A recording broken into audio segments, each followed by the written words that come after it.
تمام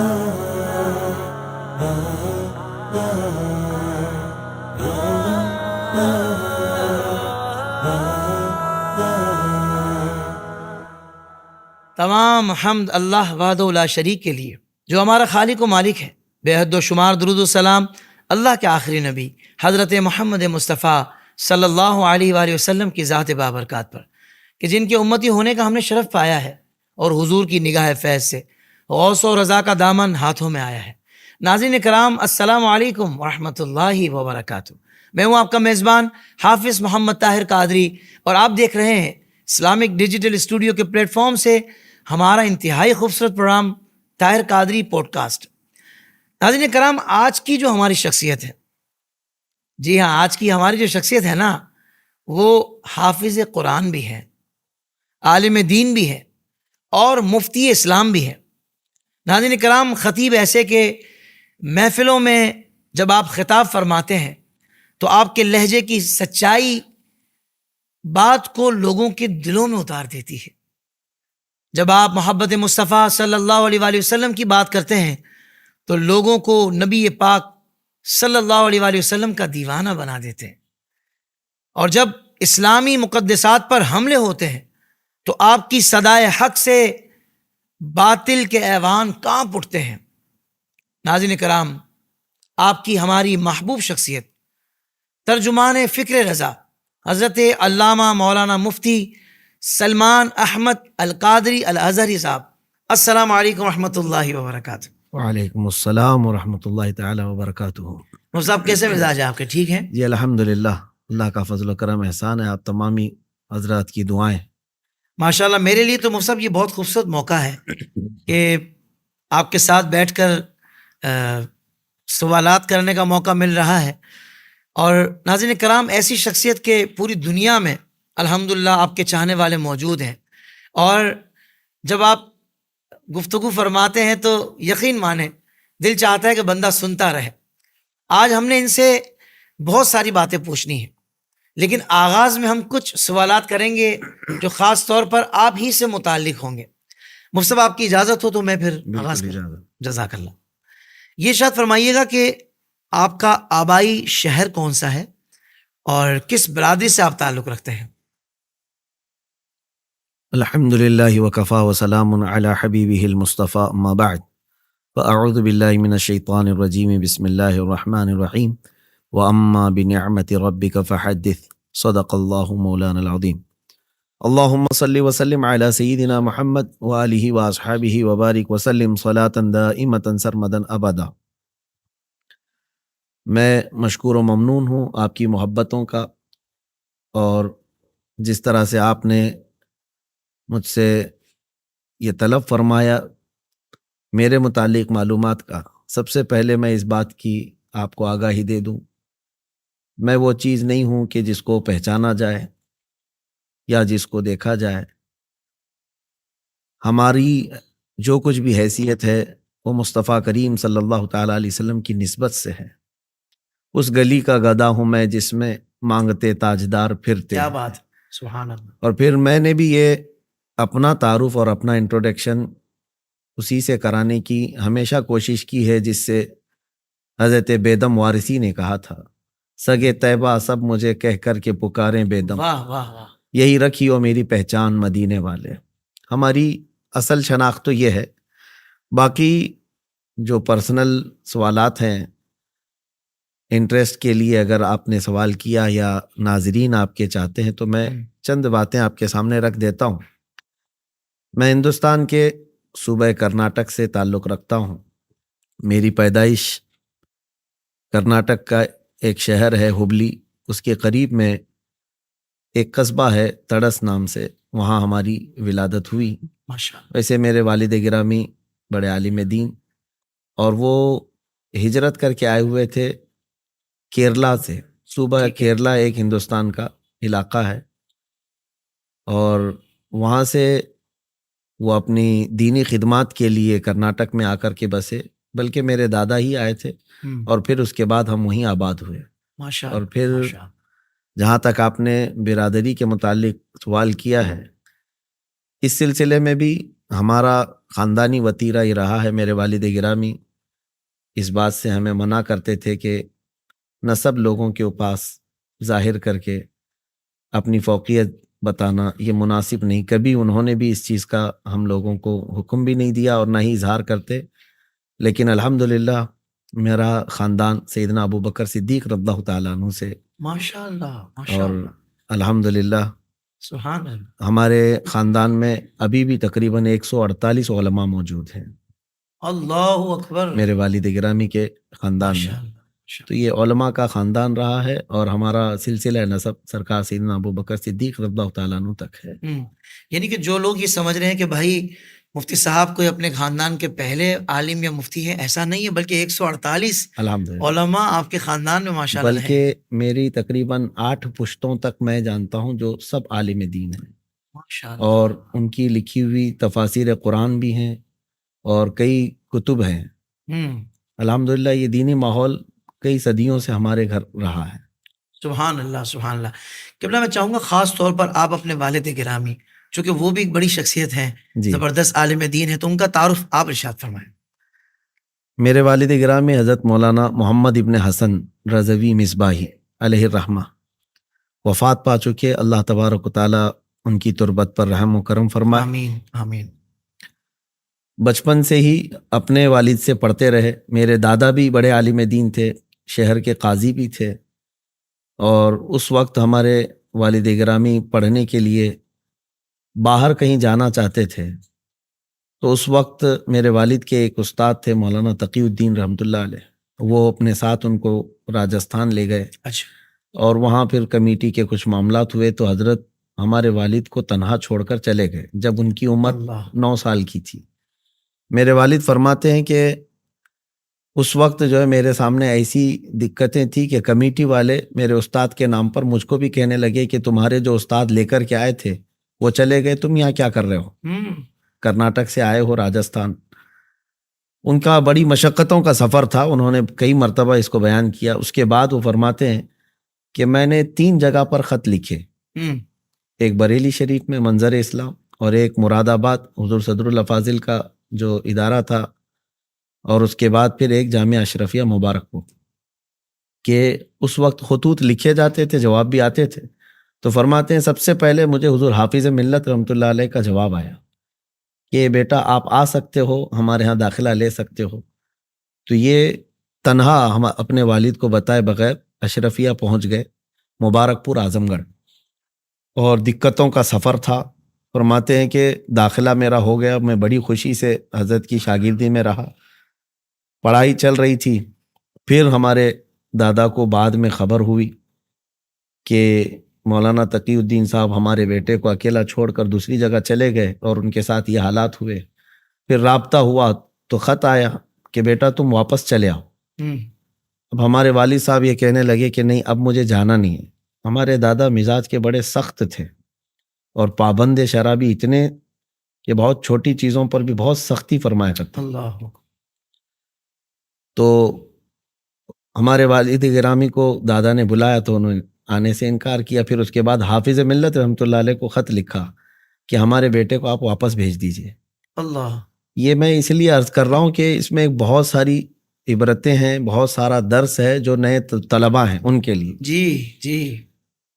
تو حافظ ملت رحمۃ اللہ علیہ بلاتے ہیں ہمارے والد کو، چھوٹی عمر تھی، کہا کہ بیٹا دیکھو تمہارے والد کا خط آیا ہے، تمہیں وہ بلا رہے ہیں، واپس چلے جاؤ. وہ کچھ ناراض لگتے ہیں، وہ یہاں پڑھانا نہیں چاہتے کیونکہ اس وقت اعظم گڑھ کی ایک امیج الگ تھی، بہت الگ انداز سے سمجھتے تھے کہ یہ ایک بہت دور علاقہ ہے، پتہ نہیں کیا ہو جائے گا. تو ہمارے والد نے کہا حضور اگر میں وہاں چلا گیا تو پھر واپس میری تعلیم یہاں نہیں ہوگی، کیونکہ میرے دادا شافعی ہیں، میری دادی بھی شافعی ہیں. تو شافعی المسلک ہمارے ہاں چلتا بھی رہا. ہمارے والد گرامی جو ہے حضور حافظ ملت کی ابتدا میں وہ حنفی تھے. اللہ. تو ان کو پرسنل شوق بھی تھا کہ یہ حنفی مذہب میں تعلیم حاصل کی جائے. تو آپ نے کہا کہ حضور آپ سنبھال لیجئے ہمارے والد صاحب کو. تو حافظ ملت نے خط لکھ کر کے بھیجا کہ آپ کا بیٹا پڑھنا چاہتا ہے، آپ اس کو چھوڑ دیجئے ہمارے پاس، ہم اس کو اچھا بنائیں گے. ہمارے دادا کا ایک سخت ترین خط آیا. اللہ. کہا کہ میں خود بھی عالم ہوں، میں اپنے بیٹے کو کیسے بنا سکتا ہوں جانتا ہوں، آپ اگر ہمارے بیٹے کو واپس نہیں بھیجیں گے تو میں آپ کے مدرسے کو بند کروا دوں گا یا میں بہت بڑا ایکشن لے لوں گا. تو یہ خط جب پہنچا حضور حافظ ملت رحمۃ اللہ علیہ تو گھبرائے. کمیٹی والے بھی تھے اس وقت. انہوں نے کہا کمیٹی والوں نے کہ حضور ایک بچے کے لیے آپ اتنا بڑا رسک کیوں اٹھانا چاہتے ہیں؟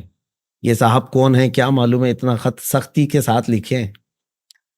تو سب لوگ بیٹھے ہوئے تھے. ہمارے والد کو بلاتے ہیں حضور حافظ ملت, فرماتے ہیں کہ بیٹا آپ چلے جاؤ, آپ چلے جاؤ, اس لیے کہ تمہارے والد جو ہے یہ اتنا سخت خط لکھتے ہیں. تو ہمارے والد کہتے ہیں کہ میں حضور حافظ ملت کے دامن کو پکڑا اور کہا کہ ٹھیک ہے حضور, میرے والد کا حکم اور آپ کا حکم, لیکن میں جا رہا ہوں. جانے کے بعد خدا نہ خواستہ اگر میری لائن چینج ہو گئی تو اس کے ذمہ دار آپ ہوں گے. اللہ اکبر. تو حافظ ملت فرماتے ہیں ان کو سینے سے لگا لیا اور وہیں بیٹھ کر کے ہمارے دادا کو انہوں نے خط لکھا, آپ کا بیٹا ہے نہیں, یہ میرا بیٹا ہے, آپ جو ایکشن لے سکتے ہیں لے لیجیے, ہم اس کو نہیں بھیجیں گے. 6 سال تک نہیں بھیجا انہوں. 6 سال تک, کیونکہ چھٹیاں ہوتی تھی ہر شعبان میں سارے طلبہ چلے جاتے تھے, لیکن میرے والد کو حضور حافظ ملت اپنے گھر میں رکھتے تھے. ایسی شفقتیں تھیں, ایسی شفقتیں تھیں, محبتیں تھیں. لیکن اس کے بعد ہمارے دادا کو جب یہ خط آیا تو وہ مسکرا کر کے رکھ دیے. کہا کہ جب اتنی زیادہ شفقت کرنے والا استاد ہو تو وہاں سے بلانا مناسب بھی نہیں. کیا کہنے, واہ واہ واہ. تو اس کے بعد پھر ان کی تعلیم تقریباً وہیں جامعہ اشرفیہ مبارک پور میں مکمل ہوئی اور وہیں پر حضور حافظ ملت رحمۃ اللہ تعالیٰ علیہ کے بہت ساری چیزیں وہ ہمیں نقل کیا کرتے تھے. پھر سرکار مفتی اعظم ہند رضی اللہ تعالیٰ عنہ سے بیعت بھی لیا اور کچھ اجازتیں بھی لی, اور اس کے بعد پھر واپس اپنے وطن آئے. اور ہمارے علاقے کے یعنی یوں سمجھ لیں کہ جنوب ہند کا جو علاقہ ہے وہاں کے پہلے مصباحی عالم دین تھے میرے. صحیح. اور اس کے بعد پھر انہوں نے بہت ساری تفصیلات ہیں, میں ساری چیزیں اسی میں گزر جائیں گی. صحیح. وہ پھر وہاں سے مصر جانا چاہتے تھے جامعہ ازہر. ہمارے علاقے کے ایک بزرگ ہیں حضرت مقبول احمد شاہ کشمیری رحمۃ اللہ علیہ. ہمارے دادی جو ہے ہمیشہ بزرگوں کا احترام کرتی, وہ بہت بڑی عالمہ تھیں شافعی المسلک کی. ماشاء اللہ. انہوں نے ہمارے والد سے کہا کہ جانا ہے تو پہلے اس بزرگ سے اجازت لے لو. اس بزرگ کا حال یہ ہوتا تھا کہ وہ جذب میں رہتے کبھی, اور ہمارے علاقے کی سنیت کے لیے بہت بڑا کردار ہے حضرت پیر مقبول احمد شاہ کشمیری رحمۃ اللہ علیہ کا. تو ان کے پاس گئے یہ اور جا کر کے ان سے کہا کہ حضور میں عالم بن کر کے آیا ہوں جامعہ اشرفیہ مبارک پور سے, جامعہ ازہر مصر جانا چاہتا ہوں. تو انہوں نے پیٹھ پر مارا اور کہا کہ کیا وہاں مرنے جائے گا؟ اللہ. جاؤ بچوں کو پڑھاؤ, امامت کرو اور گھر چلاؤ. 2 سے 3 مرتبہ انہوں نے یہی کیا. مسئلہ یہ تھا کہ ان کے ساتھ ہمارے والد کے ساتھ 3 لوگ جا رہے تھے مصر. اس وقت پانی کے جہاز سے جاتے تھے. ٹھیک ہے. جب انہوں نے منع کیا تو ہمارے والد واپس آئے. اپنی ماں سے کہا کہ انہوں نے اس طرح سے کہا ہے. ہماری دادی محترمہ نے کہا کہ اگر اس بزرگ نے منع کیا ہے تو میری بھی اجازت. ہمارے والد فرماتے ہیں کہ میں بہت اس وقت ایسا محسوس کرتا رہا کہ میری اتنی خواہش تھی, ان لوگوں نے مجھے جانے سے روک دیا. بہرحال جو بھی مصلحت رہی. 1 مہینہ گزرا تھا, ان کے 2 ساتھی جو جانے والے تھے وہ چلے گئے. لیکن مہینے بھر کے بعد خبر آئی کہ جس جہاز سے یہ لوگ گئے تھے اس میں پلیگ کی بیماری پھیل گئی. اللہ اکبر. اور 1-2 نہیں کئی لوگوں کی موتیں اس میں ہوئی اور ان کو وہیں کفن پہنا کر کے سمندر میں ڈال دیا گیا. اللہ. ہمارے والد ہمیشہ اس بات کو بیان کرتے تھے کہ اس بزرگ کی دوربین نگاہوں نے دیکھا ہوگا. کیا بات. اور یہی فرماتے تھے وہ کہ کیا وہاں کیا کرنے. بہرحال یہ ان کی ایک مختصر سی میں نے آپ کے سامنے زندگی رکھی. بڑے سادہ مزاج تھے, کبھی نام و نمود کی کوشش نہیں کیا, نہ اسٹیجوں پر جاتے نہ پوسٹر میں نام پسند کرتے. اور سرکار مفتی اعظم ہند رضی اللہ تعالیٰ عنہ کے بڑے عاشق تھے, اور زندگی پر الحمدللہ ایسے عمل کیا. ہم لوگوں کے لیے بھی بڑی سختی کے ساتھ نمازوں کی پابندی گھر میں, کہ اگر عورتوں میں سے اگر کوئی فجر کی نماز میں نہ اٹھے تو ہمارے گھر میں کھانا بنانے کی اس کو اجازت بھی نہیں دی جاتی. اللہ اکبر. یہ الحمدللہ انہوں نے پابندی بہت مینٹین کیا, اور آخری وقت تک جہاں تک میرے علم میں ہے ان کی بہت الحمدللہ. اب کیا میں آپ کے سامنے بیان کروں کہ رمضان المبارکہ میں ہر 3 دن پر ختم قرآن کرتے تھے. اچھا. اور پھر 17ویں رمضان آتی تو صبح بیٹھ کر کے رات تک پورا 1 ختم کر دیتے تھے. اللہ کا فضل و کرم احسان ہے کہ ان کی تربیتیں ہیں ہمارے ساتھ, ان کی شفقتیں ہیں، اور ہمیشہ اس سادہ مزاجی کے ساتھ انہوں نے زندگی گزاری۔ سبحان اللہ سبحان اللہ۔ ناظرین کرام، سوچتا ہوں کہ جن کے والد گرامی اتنے زبردست بزرگ ہوں، اتنی سادہ طبیعت اور شریعت پر عمل داری اتنے خوبصورت انداز سے ہو، اتنی پابندی سے ہو، تو ظاہر بات ہے کہ پھر اولاد نے تو اتنا شاندار، اتنا زبردست ہونا ہی تھا کہ گھر سے ہی الحمدللہ، یہ کہتے ہیں نا جیسا بیج آپ ڈالیں گے ویسی فصل تیار ہوگی۔ تو ماشاءاللہ آج مفتی سلمان اظہری صاحب یہ ان کے والد گرامی، بلکہ یوں کہیے کہ والدین کی تقوی و پرہیزگاری کا ثمر نظر آتے ہیں۔ مفتی صاحب یہ بتائیں نا کہ شادی کس عمر میں ہوئی آپ کی، اور اللہ پاک نے اولاد سے بھی نوازا ہے، تو اس بارے میں بھی ارشاد فرمائیں۔ میری تعلیم جب وہاں سے مکمل کر کے آیا تھا جامعہ ازہر سے، تو سن 2012 میں میری شادی ہوئی ہے اپنے ہی علاقے میں، اور الحمدللہ اللہ کا فضل و کرم ہے، 3 اولاد بھی اللہ نے نوازے ہیں۔ ماشاءاللہ ماشاءاللہ، چھوٹا سا بیٹا ہے اور 2 بیٹیاں ہیں۔ واہ واہ، اللہ پاک ان کے نصیب بلند فرمائے۔ اور یقیناً یہ بھی دل چاہتا ہے پوچھنے کو، لیکن مجھے سوالات چونکہ بہت سارے ہیں، دل چاہ رہا ہے پوچھنے کو کہ بھائی کیا سوچا ہے بچوں کے لیے، کس انداز سے تربیت کریں گے؟ اگر مختصر طور پہ بتا دیں تاکہ ہمارے بہت سارے والدین جو سوچتے ہیں کہ ہم اپنے بچوں کو کیا بنائیں، تو آپ کے اس جملے سے رہنمائی ہو جائے۔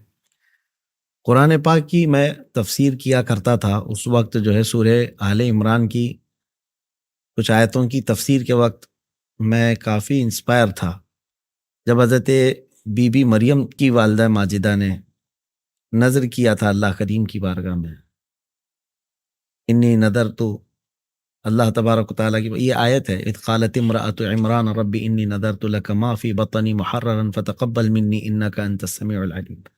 حمل میں ہی انہوں نے یہ نیت کی تھی۔ یہ آیتیں میں اس لیے کوٹ کر کے آپ کو بتا رہا ہوں کہ اس کے بعد پھر انہوں نے اپنی بیٹی کو، جب حضرت مریم پیدا ہوئی تو بیت المقدس میں وقف کیا، سبحان اللہ۔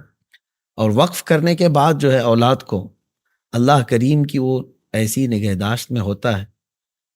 تو میں اپنی زندگی کا دیکھتا ہوں کہ مصروفیت اتنی زیادہ ہے، ہو سکتا ہے میں اپنے اولاد کو زیادہ وقت نہ دے رہا ہوں، لیکن میری ہر دعا یہی رہتی ہے کہ مولا میرے اولاد کو میں نے تیرے دین کے لیے وقف کیا ہے، واہ واہ واہ، وہ بیٹی ہو کہ بیٹا ہو، میں خالصتاً یہی چاہتا ہوں کہ وہ دین متین کے کام آئے۔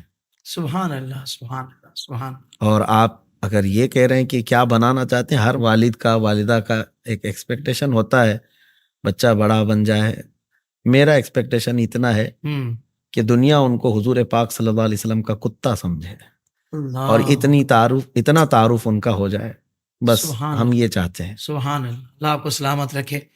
اچھا مفتی صاحب، یہ بڑا خاص سوال ہے اور اس بارے میں یقیناً لوگ جاننا چاہتے ہیں کہ بھائی جو آج مفتی سلمان اظہری صاحب ہمارے سامنے تشریف فرما ہے، آخر تعلیمی سفر آپ کا کیسا رہا؟ کیا نشیب و فراز آئے؟ ابتدائی طور پر تعلیمی معاملہ کیا تھا؟ کس نے شروع میں آپ کو تعلیم دی اور کس طرح آپ نے تعلیم حاصل کی؟ اور پھر آگے جامعۃ الازہر تک کا جو سفر ہے، میں چاہوں گا کہ حضرت کی زبانی سنتے ہیں۔ دیکھیے یہ سب معاملات من جانب اللہ ہے۔ اللہ تبارک و تعالیٰ نے قرآن میں فرمایا ہے ذالک فضل اللہ یؤتیہ من یشاء، یہ اللہ کا فضل ہے، وہ جسے چاہتا عطا کرتا ہے۔ عموماً میرے خاندان کا ایسا رواج ہے اور بزرگوں کی جو وصیت چلتی آ رہی ہے کہ اپنے بیٹوں میں سے اگر زیادہ ہیں تو 2 کو عالم بنایا جائے، یا اگر کم ہیں تو ایک بیٹا ہر ایک کا عالم بنتا ہے۔ ہمارے خاندان سے اوپر سے چلا آ رہا ہے۔ صحیح۔ تو میرے والد گرامی نے ہمارے بڑے بھائی صاحب کو عالم تو بنایا، وہ بھی جامعہ اشرفیہ مبارک پور سے فارغ ہوئے، حضرت علامہ مفتی زبیر احمد مصباحی صاحب۔ سبحان اللہ، وہ میرے استاد بھی ہیں، بڑے بھائی بھی ہیں۔ بہت خوب۔ لیکن اور ایک کو بنانا تھا، تو چونکہ مجھ سے جو جسٹ میرے بڑے بھائی ہیں، ان کے متعلق بڑی تیاریاں چلتی تھیں گھر میں، اور ان کو حافظ بنانا ہے یا عالم بنانا ہے، اس طرح سے ان کے لیے ساری تیاریاں چلتی تھی۔ ہمارا تو ایسا مسئلہ نہیں تھا، میں چونکہ اسکول میں بھی فرسٹ آیا کرتا تھا، ہمیشہ رینک لایا کرتا تھا، بہت اچھا۔ سارے ٹیچرز کی نگاہوں کا مرکز رہتا تھا۔ اور مجھے جب میں شاید 5th یا 6th کلاس میں ہوتا، اس وقت بھی ٹیچرز جو ہے نا مجھے وہ ڈاکٹر کہتے تھے، واہ، کہ اس کو بڑا شوق ہے سائنس سے، ساری چیزیں۔ تو ہمارے والد کو بھی یہ معلوم تھا کہ یہ ڈاکٹر بننا چاہتا ہے. خیر ہمارے بھائی صاحب آئے تھے چھٹیوں میں ربیع الاول شریف کی, تو وہ مسابقہ کروا رہے تھے مجھ سے, میرے اور میرے جسٹ بڑے بھائی سے, کہ یاسین شریف آپ سناؤ. صحیح. تو چونکہ بچپن میں ہی ہمارے گھر میں یاسین یاد کرا دیا جاتا ہے بچوں کو, تو جب دونوں سے انہوں نے تلاوت سنی تو میرے جو بھائی ہیں ان سے کئی مرتبہ قرآن پاک میں یعنی یاسین شریف پڑھنے میں بھول ہوئی, تو میں بغیر کسی خطا کے سنا گیا, کیونکہ روز کی روٹین تھی, پڑھ دیا. تو وہ جا کر کے ہمارے والد صاحب سے یہ ریکویسٹ کرنے لگے میرے بڑے بھائی کہ ان کی بجائے ان کو لے کے جاتے ہیں. صحیح. یہ اچانک ٹرننگ پوائنٹ ہے. اللہ اکبر. تیاریاں ان کی تھی, واہ. لیکن اچانک جو ہے ان کی آپ سفارش کے نام کا قرآن نکلا ہے. قرآن نکلا. سبحان اللہ. اور قرے کی بات آئی ہے تو واہ. اب حالات ایسے ہیں, میں تو مقتل میں بھی قسمت کا سکندر نکلا, ہم، قرے فال میرے نام کا اکثر نکلا. اکثر نکلا. سبحان اللہ. تو پھر اچھا. جو ہے اچانک جو ہے یہ معاملہ ہوا. اس کے بعد پھر 8 دن کے اندر طے کیا انہوں نے, اور اپنے ساتھ مجھے جامعہ اشرفیہ مبارک پور لے کے چلے گئے. صحیح. اور پھر وہاں میں نے حفظ کی تعلیم حاصل کی, اور اس کے بعد بیچ میں طلبہ کے لیے میں نصیحت کے ساتھ کرتا ہوں. پہلی مرتبہ دور گیا تھا, تقریباً 2000 کلومیٹر کا سفر ہوتا ہے ہمارے گھر سے یہ اشرفیہ مبارک پور کا سفر. اچھا. بہت لمبا سفر ہے. چند دنوں کے بعد گھبراہٹ, والدین کی یاد اور یہ ساری چیزیں, واپس آئے تو پھر اسکول کے ساتھیوں نے اور ٹیچرز نے پھر وہ دماغ میں ڈالنی شروع کی. 6 مہینے کی چھٹی کے بعد آیا تھا کہ تم تو ڈاکٹر بننے والے تھے, یہ اچانک کہاں چلے گئے مدرسے میں. تو میں تھوڑا سا کبیدہ خاطر ہو کر اپنے والد صاحب کے پاس آ کر یہ بات عرض کیا, تو ان کا ایک جملہ آج بھی مجھے یاد.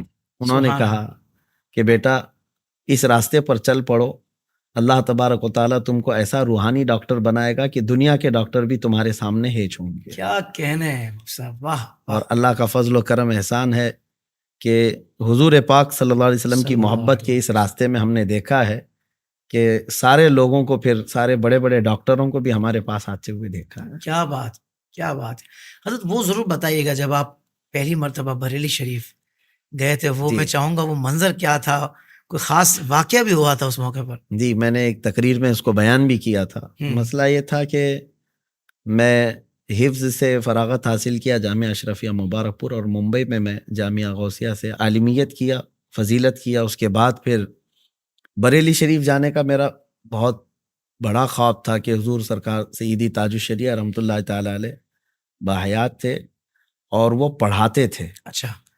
اور یہی چیز میرے لیے بہت زیادہ تھی کہ حضرت کی بارگاہ میں جانا ہے اور شرف تلمذ حاصل کرنا ہے. کیا کہنے. اب اس نیت سے, اب وہاں ٹیسٹ ہوتے تھے شوال میں دبئی تراویح پڑھا کر کے آیا تھا اس سال. ٹھیک ہے. اور بہت سارا سامان میرے پاس تھا, کپڑے تھے, اور میں اپنی اس وقت جو کتابیں لکھا یا ترجمے کیا ہوا تھا وہ سب محفوظ تھی. لے کر کے جب بریلی شریف ہماری ٹرین پہنچ رہی تھی رات کے 4 بجے کے قریب, اور ہمارے استاد اور میرے بڑے بھائی صاحب نے یہ نصیحت کیا تھا کہ سنسان علاقے میں اسٹیشن ہے, وہاں باہر جو ہے اندھیرا چھایا رہتا ہے, تھوڑی دیر انتظار کر کے پھر اجالا ہونے کے بعد جانا. صحیح. ان کی اس نصیحت پر میں اتر کر کے اسٹیشن پر بیٹھا رہا, اور صبح کی نیند جو ہے وہ کبھی کبھار اتنی اچانک آ جاتی ہے کہ آدمی روک نہیں پاتا. پلیٹ فارم پر بیٹھا تھا, جھپکی لگی, 2 چند منٹ کی ہوگی, ٹھنڈیوں کا زمانہ تھا. صحیح. اور اس کے بعد جیسی آنکھ کھولا تو دیکھا میرا پورا سوٹ کیس غائب ہے. اللہ اکبر. پورا سامان ہے, میرے جسم پہ کپڑے اور چادر تھی بس. اب میں پلیٹ فارم پہ ادھر سے ادھر بھاگ رہا تھا کہ کہاں ہے, کچھ نظر نہیں. اب جو وہاں بیٹھے ہوئے پولیس والے تھے ان سے جا کر کے کہا تو وہ بھی مست نیند میں تھے, اور انہوں نے اتنا کہہ کر کے بھیج دیا, بھائی صاحب یہاں بہت لوگ آتے ہیں, آپ کو اپنے سامان کی حفاظت کرنی چاہیے. صرف چور نیند میں نہیں تھا, باقی تقریباً لوگ وہاں نیند میں تھے. تو بہرحال دل اتنا اٹھ گیا کہ میں پہلی مرتبہ آیا ہوں اور پھر میرے ساتھ ایسا ہوا ہے, کیا مسئلہ ہے کیا معلوم. میں اسی وقت وہیں اسٹیشن سے یہ طے کر لیا کہ مجھے اب واپس جانا ہے. اب تھا ہی نہیں, کچھ بھی تھا نہیں, تو میں سوچا کہ اب مجھے یہاں سے واپس جانا ہے, اور پوچھ بھی رہا تھا یہاں سے ٹرین کون سی ہے, کب ہے. پھر دل میں خیال آیا نہیں, بریلی شریف آئے ہیں تو سرکار اعلیٰ حضرت کے دربار میں حاضری دے کے تو جانا ہے.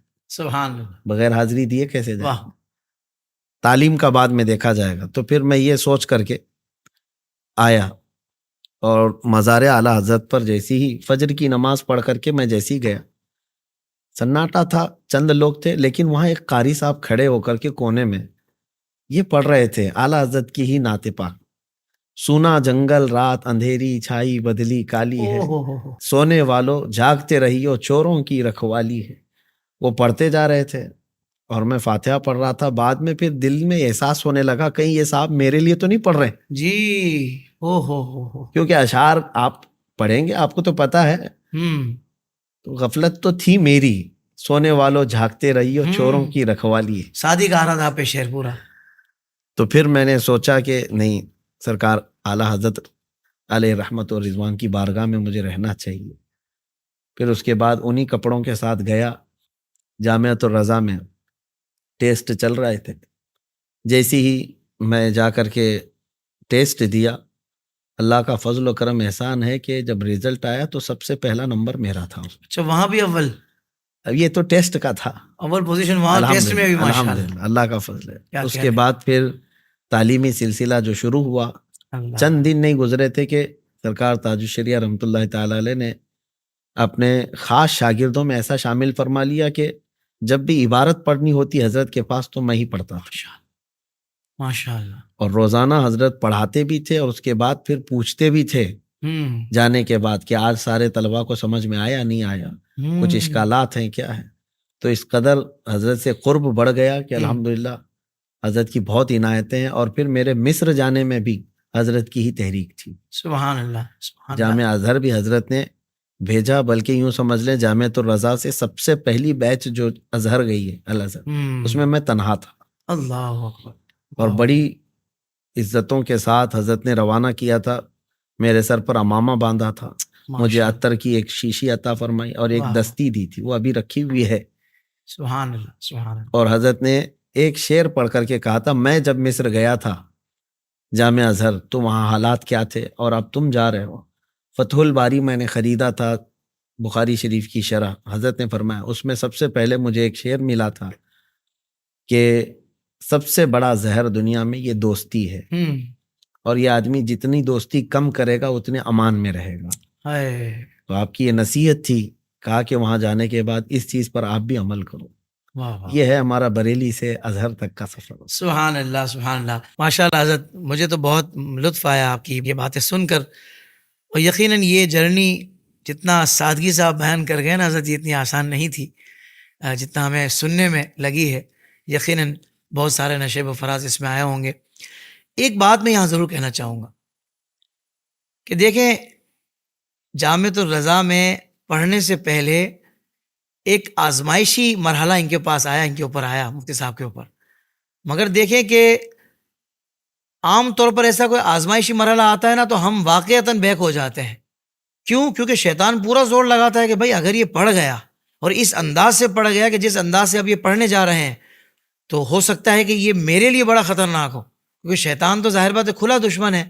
لیکن آپ یہ دیکھیں کہ الحمدللہ حضرت جو ہے نا وہ استقامت کے ساتھ گئے، بلکہ ذرا تھوڑا سا وہ کہتے ہیں نا کہ پائے استقامت میں تھوڑا سا جو ہل جل ہوئی تھی، مگر اللہ کے کرم سے الحمدللہ وہ اس وار سے بچ گئے. اور پھر ان کی خاص میں کہتا ہوں کہ بزرگوں نے ان پر کرم فرمایا اور نگاہ فرمائی، اور ماشاءاللہ اس بات پر مائل ہو گئے کہ نہیں اب میں نے پڑھنا ہے. اور ٹیسٹ دیا تو اول پوزیشن آئی.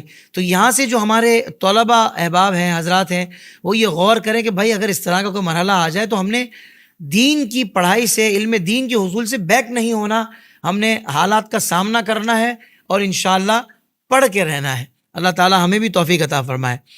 حضرت دیکھیں، مجھے جہاں تک میری نالج ہے وہ یہ ہے کہ آپ خطابت پہ بھی اتنا آسانی سے نہیں آئے. آپ کو بڑا جو ہے نا وہ بائی فورس لایا گیا ہے.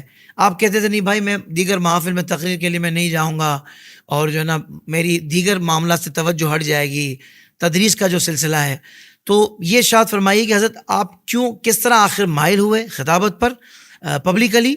اور سیکنڈ یہ ہے کہ کیا باقاعدہ اس کی تربیت آپ نے حاصل کی اس فن کی؟ کیونکہ خطابت جس طرح آپ کر رہے ہیں لگتا ہے کہ بھائی واقعی جو ہے نا آپ کو بڑے اچھے انداز سے آپ کو تربیت دی گئی ہے اس حوالے سے. تو میں چاہوں گا یہ ضرور بتائیں کہ تربیت کیا آپ نے حاصل کی ہے اور خطابت میں آپ کی انسپریشن کون ہے؟ پہلی بات تو میں آپ کو یہ بتا دوں کہ خطابت تو نہ کوئی میرا یہ پروفیشن ہے اور نہ ہی یہ کوئی کمرشل ذریعہ ہے. اور جہاں تک آپ کہہ رہے ہیں کہ اس طرح سے آپ خطابت کے میدان میں لائے گئے، یا سیدھی سی بات یہ ہے کہ میں اس وقت خطابت کے لیے کھڑا ہوا جب ہماری داڑھی مونچھ بھی نہیں آئی تھی. اللہ. یعنی پہلی جماعت میں تھا، اعدادیہ میں. اچھا. اور شاید اپنی لکھی ہوئی ادھر ادھر سے نکالی ہوئی اساتذہ اکرام کی بڑی محنتیں تھیں. تو انہوں نے جس طرح سے ہمیں جو دارالعلوم کی بزم ہوا کرتی تھی اس میں کھڑا کیا، اور اس کے بعد پھر دھیرے دھیرے وہ اچھا نکھار آتا ہی چلا گیا. اور جب ابھی میری چھوٹی عمر تھی تبھی جو ہے مجھے محافل میں لے جایا گیا، اسٹیجوں پر کھڑا کیا گیا. تو یوں سمجھ لیں کہ تقریباً میں 14 سال کی عمر میں 13 سال کی عمر سے تقریر کر رہا تھا، جبکہ صحیح. چھوٹی سی عمر ہوتی ہے. بہت بڑی بات. اور پھر ممبئی کی سرزمین پر محرم کے 10 روزہ مجالس کی تقریریں بھی میری عمر کی 16 یا 17 سال کی عمر اچھا. ہوئی. اللہ. اور کرتا رہا اور آج تک جو ہے ایسی کوئی باضابطہ ٹریننگ نہیں لیا اور نہ ہی کوئی اس طرح کی تربیت ہوئی ہے. بس اتنی بات ہے کہ آج بھی جو بولتا ہوں، جو مجھ پر بیتتی ہے یا دل میں جو آتی ہیں، یہی چیزیں سامنے رکھتا ہوں. سبحان اللہ. باضابطہ پہلے سے کوئی پلاننگ نہیں کرتا. سبحان اللہ. حضرت آپ کی تقاریر کافی ریسرچ بیسڈ ہوتی ہیں. ایسا لگتا ہے کہ آپ بہت شاندار تیاری کرتے ہیں، کئی گھنٹوں اس پہ صرف کرتے ہوں گے. مصروفیات تو بہت رہتی ہیں اور اتنی تسلسل کے ساتھ آپ کے مختلف ٹاپکس پر، موضوعات پر تقاریر آتی ہیں، تو اتنی تیاری کب کر لیتے ہیں حضرت؟ نہیں، یہ بھی بات درست نہیں ہے. اتنا وقت صحیح پہ ملتا نہیں ہے اور نہ ہی گھنٹوں اس پر لگاتے ہیں. اللہ اکبر. جو پڑھائی کیا ہوا ہے یا مطالعے میں جو چیزیں ہیں وہ سب کو ذہن میں جمع کر لیتے ہیں. اور کئی مرتبہ ایسا ہوا ہے کہ جمعہ وغیرہ میں مائک پر جانے تک کا بھی موضوع کا خیال نہیں ہوتا. قرآن پاک کی آیت پڑھی اور اس کے بعد پھر اس پر گفتگو کرتے رہے. لیکن ایک چیز کا التزام میں رکھتا ہوں ہمیشہ کہ موضوع سے نہ ہٹا جائے، اس پر فوکس کیا جائے. یہی لوگوں کے لیے بہت اچھا بھی ہوتا ہے اور اٹریکٹیو بھی اسی چیز پر ہوتے ہیں. تو اس چیز کا میں ہمیشہ خیال رکھتا ہوں کہ موضوع سے نہ ہٹا جائے. اور باقی اس کے سلسلے میں مواد جو کچھ بھی ہمارے مطالعے میں رہتا ہے اسی کو استعمال کرتے ہیں. باقی تقریر کے لیے یا خطابت کے لیے کوئی باضابطہ تیاریاں اس طرح سے نہیں. اللہ اکبر. ویسے حضرت آپ نے ایک بات کہی کہ مائک پر جانے تک نہیں پتہ ہوتا کہ بھائی کیا گفتگو کرنی ہے. ویسے بعض خطبہ کا تو پتہ لگ جاتا ہے کہ واقعی تیاری سے نہیں آئے جب وہ بغیر تیاری کے آ جاتے ہیں. لیکن آپ نے جو بات کہی ہے وہ میرا دل تو نہیں مان رہا، کیونکہ جو شاندار آپ گفتگو فرماتے ہیں اور جتنی کمال کی گفتگو فرماتے ہیں کوئی بھی یہ بات نہیں مانے گا. لیکن وہی والی بات ہے نا کہ جن پر کرم ہوتا ہے نا، اللہ اکبر. اور پھر وہی والی بات ہے کہ ساری زندگی پڑھا ہے، پڑھایا ہے الحمدللہ. اور کتنی کم عمری سے ہی آپ نے خطاب کرنا شروع کر دیے اور باضابطہ طور پر ماشاءاللہ محرم کے 10 دنوں تک خطاب کا سلسلہ رہا. ویسے حضرت آپ جو خطاب کرتے ہیں واقعی لگتا ہے کہ بہت زیادہ محنت کر کے ہی اور بہت وقت لگا کر ہی آپ تیار کر کے آتے ہوں گے. بہرحال اس کے باوجود بھی جو آپ نے بات ارشاد فرمائی ہے، کمال کمال. اللہ تعالیٰ آپ کے یہ چیز جو ہے میں اپنی تعریف کے لیے نہیں کہہ رہا ہوں اور نہ ہی اس میں میری کوئی اپنی فضیلت ہے کہ اس طرح کی بات میں آپ کے سامنے رکھ رہا ہوں. کثیر مصروفیات کی وجہ سے وقت کی قلت بہت زیادہ ہے. اور دوسری بات یہ بھی میں آپ کو بتا دوں، شروع میں ہی میں نے کہا کہ خطابت میرا پیشہ نہیں ہے. واہ. اور نہ ہی میں کوئی پیشہ ور مقرر ہوں. آج بھی میں اکثر یہ کہا کرتا ہوں کہ میں وہ جلسے جلوس والا یا پروگراموں والا خطیب نہیں تھا، لیکن بزرگوں کی حکم سے، ان کے حکم سے میں اس میدان میں اتر آیا. ورنہ میں درس و تدریس کا زیادہ شائق ہوں. اور مسجد میں بیٹھ کر کے تفسیر قرآن کرنا یا پھر لوگوں کو نجی محفل میں ٹرین کرنا، یہ میں زیادہ پسند کرتا تھا. سبحان اللہ. لیکن اب اللہ تبارک تعالیٰ کی مرضی اور وہ جس کام کے لیے ہم سب کو منتخب فرمائے اس پر راضی برضا ہے. سبحان اللہ. حضرت ایک خوبصورت بات شیئر کروں آپ سے کہ پہلی مرتبہ مجھے جو آپ کو سننے کا شرف ملا تھا وہ میرے والد گرامی نے کہا کہ بیٹا ان کو سنا ہے آپ نے؟ تو میں نے کہا نہیں. بولا ان کو سنیں, آپ کی طبیعت خوش ہو جائے گی. تو میرے والدین الحمدللہ بہت شوق سے حضرت آپ کے خطابات سنتے ہیں, تو ان کے لیے بھی دعا کر دیجیے گا, اللہ تعالیٰ ان کو اللہ صحت و تبارک عافیت تعالیٰ اور لمبی زندگی عافیت عطا فرمائے. آمین. اچھا حضرت, آپ کی جو پہچان ہے ملک ہندوستان کی اگر بات کی جائے تو آپ کی پہچان بالخصوص تحفظ ناموس رسالت اور تحفظ عظمت قرآن ہے, اور اس معاملے میں آپ اتنے بعضوں کا جذباتی ہو جاتے ہیں کہ کوئی اگر غیر معمولی واقعہ پیش آ جائے تو آپ مخالف کو مباہلے کا بھی چیلنج کر دیتے ہیں. اور ایک واقعہ جو آپ کا بڑا زیادہ وائرل ہوا تھا کہ آپ نے مباہلے کا چیلنج کیا تھا کسی کو, تو میں چاہوں گا وہ واقعہ آپ خود ہی بیان فرما دیں. خاص بات یہ ہے کہ حافظ صاحب, یہ صرف میری بات نہیں بلکہ ہر مسلمان کو اتنی غیرت ہونی چاہیے. صحیح. اور بنا غیرت کے کوئی مسلمان ہے ہی نہیں. غیرت اللہ اور اس کے رسول کے لیے ہو, اور اگر اس پر بھی غیرت نہیں آئی تو اس کا ایمان کس کام کا.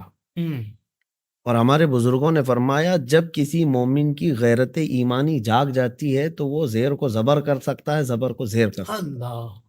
اس طاقت کو کوئی نہیں آتا, لیکن ہونا یہی چاہیے. آج بھی دیکھیں یہ حالات, کروڑوں کی تعداد میں ہم ہیں. جس دن غیرت ایمانی بیدار ہو جائے اس دن ایک بہت بڑا انقلاب آئے گا, بہت بڑا انقلاب آئے گا. آپ جو پوچھ رہے ہیں, میں آپ کے اس پلیٹ فارم سے سارے لوگوں کو اس بات کی آگاہی دینا چاہتا ہوں کہ گستاخیاں جب بھی ہوں, جہاں بھی ہوں, یہ کسی ایک ملک کے ساتھ خاص نہیں. مومن ہے تو پھر اس کی غیرت جاگ جائے, بیدار ہو جائے کہ میرے کان یہ چیزیں سننے کے لیے نہیں. اللہ اکبر. اور ہم نے کبھی دوسروں کے لیے چھیڑخانی نہیں کی ہے, کسی کے مقدسات پر ہم حملہ اور نہیں ہوئے, تو کیوں ہمیں زبردستی چھیڑا جائے. بہرحال یہ معاملات ہمارے ملک عزیز میں پیش آئے. ایک خبیث پاکھنڈی بار بار نکل کر کے نبی پاک صلی اللہ علیہ وسلم کی شان میں بھونک رہا تھا, اور کچھ لوگ جو ہے چھپ کر کے کرتے ہیں گستاخیاں اور پھر ادھر ادھر بھاگ جاتے ہیں. لیکن اس کا معاملہ کچھ الگ تھا کہ پریس کلب میں آ کر کے بیٹھ کر کے باضابطہ پریس کو انٹرویو دے کر کے حضور کی شان میں گستاخیاں, بہت گندی چیزیں جو سننے کے کبھی قابل ہی نہیں. یہ چیزیں جب پھیلنے لگی, میں اپنے علاقے میں تھا رمضان سے چند دن پہلے, تو اس وقت جو ہے نوجوان میرے پاس آئے, میرے شہر ہبلی کے. وہ روتے ہوئے بیٹھے تھے کہ حضرت کئی دن ہو گئے, یہ گستاخیوں کی وجہ سے ہمارا کھانا پھیکا ہو گیا. اللہ. اور ظاہر سی بات ہے, اگر اللہ تبارک و تعالیٰ نے ہمیں کوئی منصب دیا ہے لوگوں کی قیادت کا, یعنی اپنے علاقے کی ہی صحیح ہو, امامت کا, تو آدمی کی اب ذمہ داری دوہری ہو جاتی ہے. اس وقت جو ہے میرے دل پر بھی ایسا لگا بجلی چمک گئی ہو. واقعی ان گستاخیوں کے بعد نیند بھی ختم ہو گئی تھی, رات بھر یہی سوچتے تھے.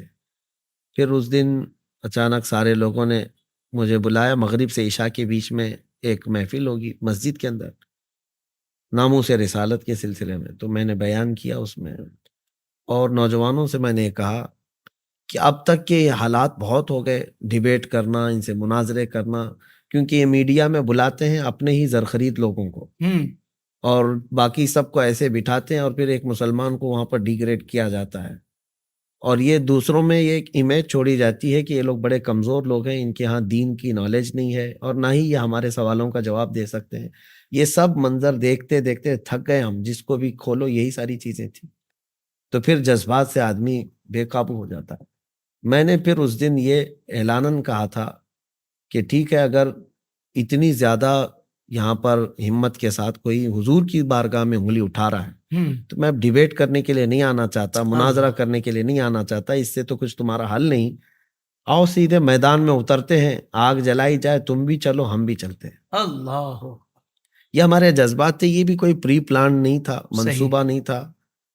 اس وقت جو ہے میں بتا نہیں سکتا کہ کیا کیفیت تھی ہمارے اوپر, اور سارے مجمع میں جتنے بیٹھے تھے سب رو بھی رہے تھے.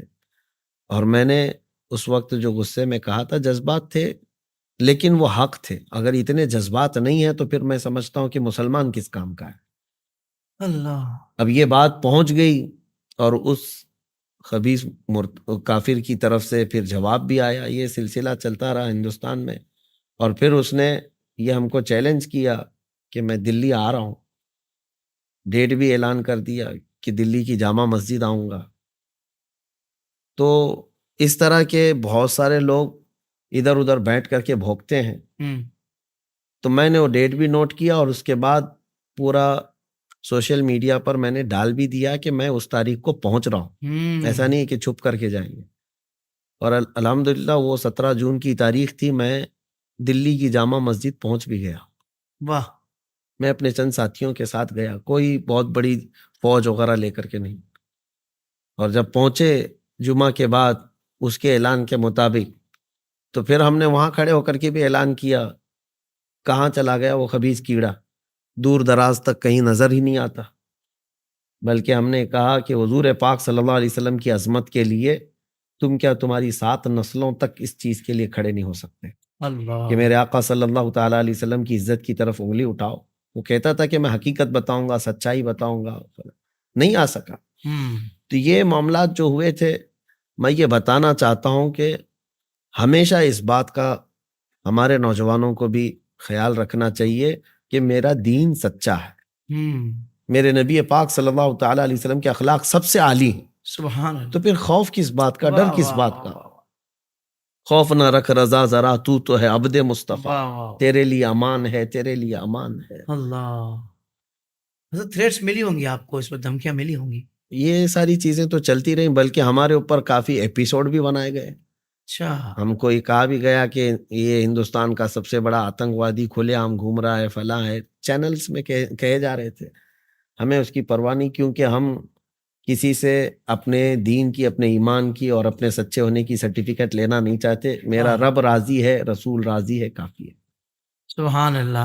تو حضرت بالخصوص ہندوستان کی اگر بات کی جائے تو شاعر اسلام کے تحفظ کے لیے, یعنی شاعر اسلام کے تحفظ کو یقینی بنانے کے لیے ایک مسلمان کی کیا ذمہ داری ہے, انفرادی طور پر بھی اور اجتماعی طور پر بھی؟ میں چاہتا ہوں کہ ضرور اس پر کلام فرمائیں. دیکھیں, صرف ہمارے اس ہندوستان کی ہی خصوصیت نہیں, پورے عالم اسلام کی بات میں کر رہا ہوں. بالکل ٹھیک. ناموس رسالت کا جو مسئلہ ہے, حضور پاک صلی اللہ تعالیٰ علیہ وسلم کی عزت کی حفاظت, اب ہر جگہ میں دیکھ رہا ہوں نوجوانوں میں بیداری تو آئی ہے اور نعرے بھی لگاتے ہیں, جذباتی بھی ہوتے ہیں, حضور کے نام پر محبت ہے, سب سیکھیں. لیکن آپ جو کہہ رہے ہیں شعائر اسلام, یعنی خود میرے آقا صلی اللہ علیہ وسلم کی سنتوں کی حفاظت. اب میں ہر جگہ کی بات یہ کہنا چاہتا ہوں, صرف ہندوستان کی نہیں. صحیح. حفاظت جب تک نوجوان عملی میدان میں خود نہیں آنا چاہے گا, کیسے حفاظت ہوگی؟ تم کسی جلسے میں بیٹھ کر کے نعرے لگا کر کے یہ کہو کہ جو جان مانگے تو جان دے دیں, جو مال مانگو تو مال دے دیں. یہ سب چیزیں تمہاری قربانیاں ٹھیک ہیں, تمہارے جذبات ٹھیک ہیں, لیکن حفاظت جو ہے شاعر اسلام کی تمہارے عمل سے ہوگی. سبحان اللہ. سبحان اللہ. مسجدیں جو ہے صرف اذان دینے سے محفوظ نہیں ہیں, بلکہ اس میں نماز بھی پڑھی جانی چاہیے. پریکٹیکل ہونا پڑے گا. پریکٹیکل ہونا پڑے گا. آپ حضور کی عزت کی بات کرتے ہیں, نوجوانوں سے میں کہتا ہوں پھر حضور کے اخلاق کیوں نہیں اپنا لیتے؟ اللہ. حضور کی سنتوں پر کیوں نہیں آتے؟ کیا خوبصورت بات ہے, کیا خوبصورت بات. حضور پاک صلی اللہ تعالیٰ علیہ وسلم کی بارگاہ میں آپ کا عقیدہ بھی یہ ہے کہ حضور کا چہرہ سب سے حسین و جمیل ہے. سبحان اللہ. تو جب حضور کو سب سے زیادہ حسین و جمیل مانتے ہو آپ, تو حضور پاک صلی اللہ تعالی وسلم کی سنت مبارکہ کو کیوں نکال دیتے ہو؟ اللہ اکبر. سب سے حسین چہرہ وہ ہے.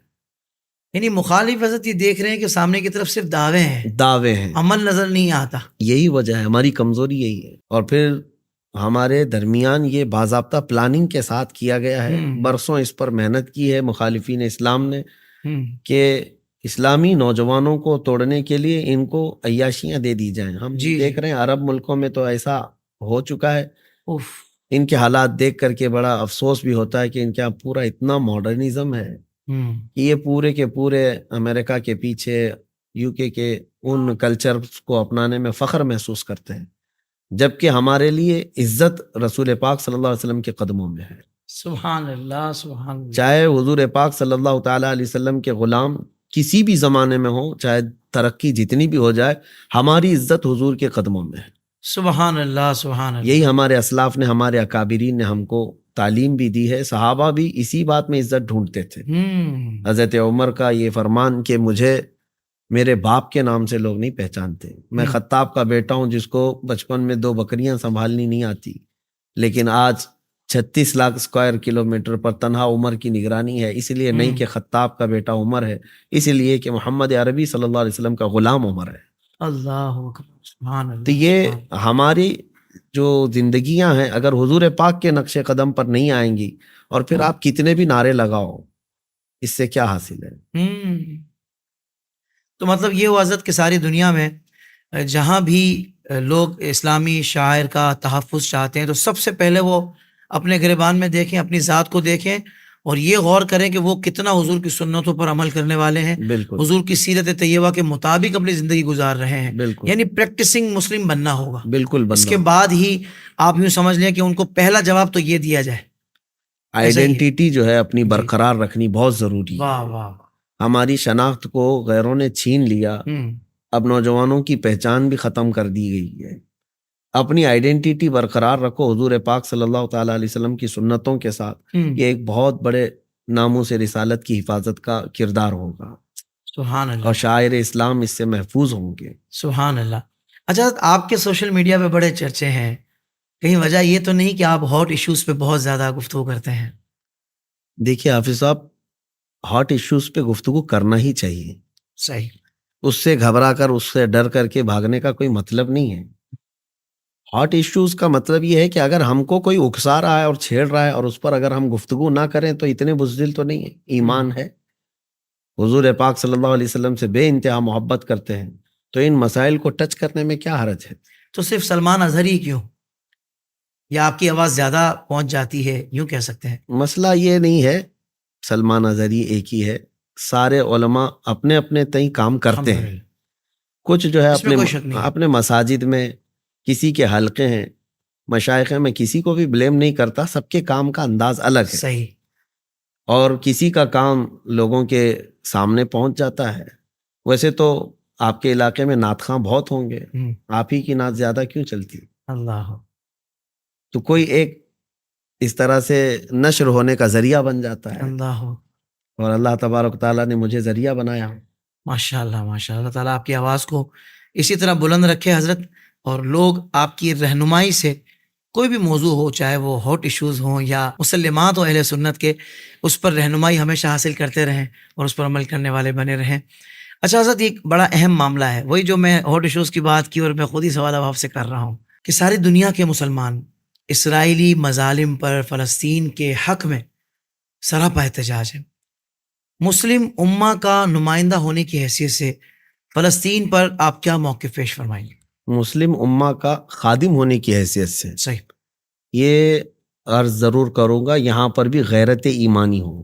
صحیح، نبی کریم صلی اللہ تعالیٰ علیہ وسلم کا فرمان عالی شان ہے کہ سارے مومنین ایک جسم کی طرح ہیں، اذا اشتکا عضو تداعی لہ سائر الجسد، ایک عضو کو تکلیف ہو جائے تو پورے جسم میں درد ہوتا ہے۔ صحیح۔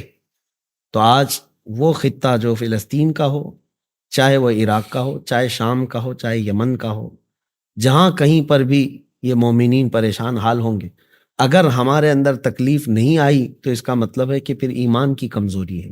اللہ، آج سراپا احتجاج اگر ہیں تو یہ بہت خوش آئند بات ہے، اور ہونا بھی یہی چاہیے۔ صحیح، اور میں بھی خادم ہونے کی حیثیت سے یہی کہتا ہوں کہ حضور پاک صلی اللہ تعالیٰ علیہ وسلم کی اس حدیث پر ہمیں یقین ہے، میرے آقا نے فرمایا لا تزال عصابۃ من امتی یقاتلون علی ابواب دمشق وما حولها وعلی ابواب بیت المقدس۔ حضور پاک صلی اللہ علیہ وسلم فرماتے ہیں میری امت کی ایک جماعت دمشق کے دروازوں کے ارد گرد اور بیت المقدس کے ارد گرد قیامت تک لڑتی رہے گی، اللہ اکبر، ظاہرین علی الحق۔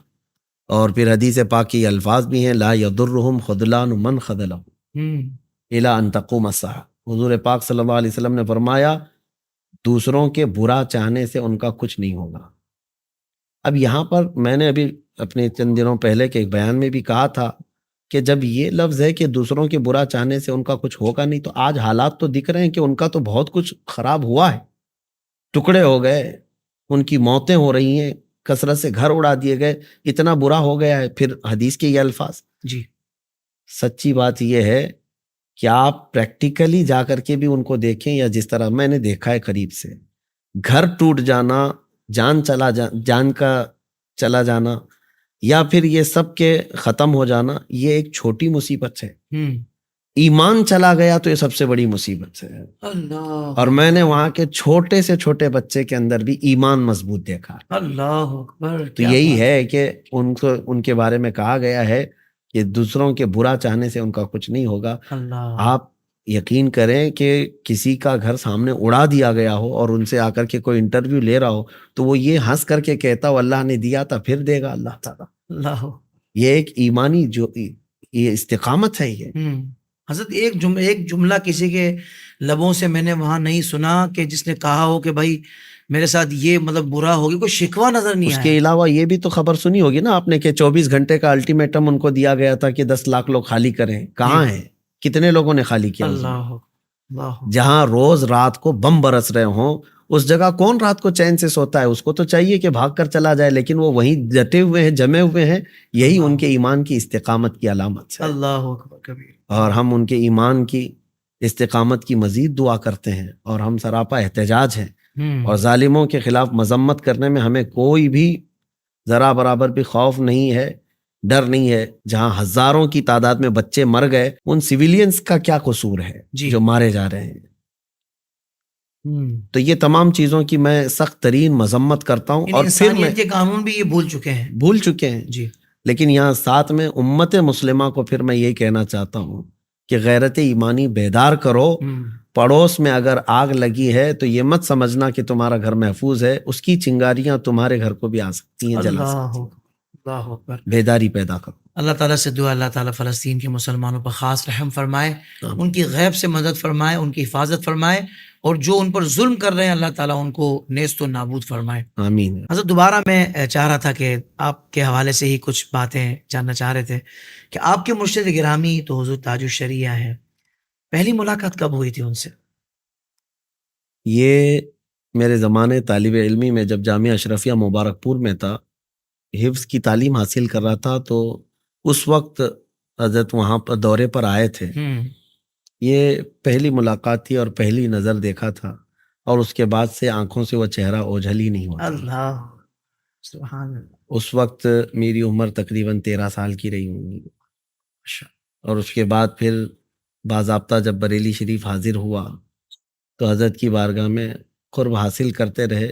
یہ تعلیمی میدان میں، اور پھر حضرت کی عنایتیں بھی اتنی بڑھ گئیں الحمدللہ کہ میں بتا نہیں سکتا کہ کس قدر عنایتیں ہیں حضرت کی. جامعہ ازہر جب میں وہاں پڑھنے کے لیے تھا تو ایسا کبھی نہیں ہوا کہ حضرت سے 2 دن گیپ ہوا ہو بات کرنے. اچھا، ہر دوسرے دن حضرت سے گفتگو ہوتی اور ہر چیز نصیحتیں بھی فرماتے، اور ہمیشہ گفتگو جو ہے وہ کتابوں کے حوالے سے ہی ہوتی. پرانی کتابیں پڑھنے کا حضرت کو بڑا شوق تھا. اور جو نایاب کتابیں ہیں، پرانی کا مطلب یہ ہے کہ جو مارکیٹ میں اویلیبل ہوتی نہیں عام طور پر، وہ ڈھونڈنے کی ذمہ داری میری ہوتی تھی. اچھا. میں مصر میں کہاں کہاں جاتا اور پرانے مکتبوں سے کتابیں نکالتا اور حضرت کو بتاتا یہ کتاب ملی. سب حضرت اپنے ذاتی پیسوں سے اس کو خریدنے لگواتے، اور پھر میں جب چھٹیوں پر آتا بہت بڑا ذخیرہ کتابوں کا لے کر حضرت کی بارگاہ میں آتا تھا. سبحان. تو حضرت خلافتیں کہاں کہاں سے آپ کو عطا ہوئی ہیں، اور خاص طور پر پہلی خلافت کہاں سے ملی تھی؟ دیکھیں، اس بات کو میں تحدیث نعمت کے لیے عرض کر رہا ہوں، ورنہ میں یہ تمام خلافتوں کو برکت سمجھتا ہوں، اور اس کے ذریعے سے بھی میں یہ نہیں چاہتا کہ لوگوں کے درمیان کوئی فوقیت بتائی جائے. صحیح. یہ بزرگوں کی امانتیں ہیں اور بزرگوں کی ان کے تبرکات ہیں. سبحان اللہ.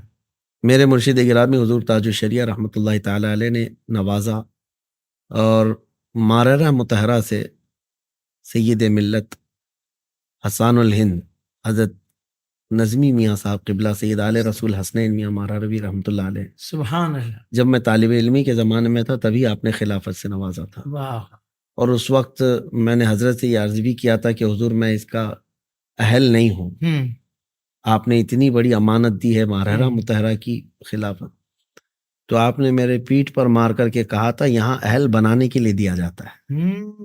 واہ واہ واہ، سبحان اللہ سبحان اللہ. اس کے علاوہ اور بھی کئی مشائخ بزرگوں سے، کالپی شریف سے حضرت سید غیاث الدین صاحب قبلہ ادام اللہ اقبالہ، ان کی خلافتیں تبرکات حاصل ہیں الحمدللہ، واہ اور واہ۔ میں اس کو اپنی زندگی کا ایک بہترین سرمایہ سمجھتا ہوں۔ سبحان اللہ۔ حضور تاج الشریعہ کی صحبت میں جو وقت گزرا، مطلب کچھ خاص باتیں ہوتی ہیں کہ جو مطلب انفرادی طور پر ہی بندہ دیکھتا ہے، اس صحبت میں ہی دیکھتا ہے، تو میں چاہوں گا کہ اتنی بڑی ہستی کے ساتھ آپ نے وقت گزارا، کچھ خاص باتیں اگر ہمارے ناظرین سے آپ شیئر کرنا چاہیں۔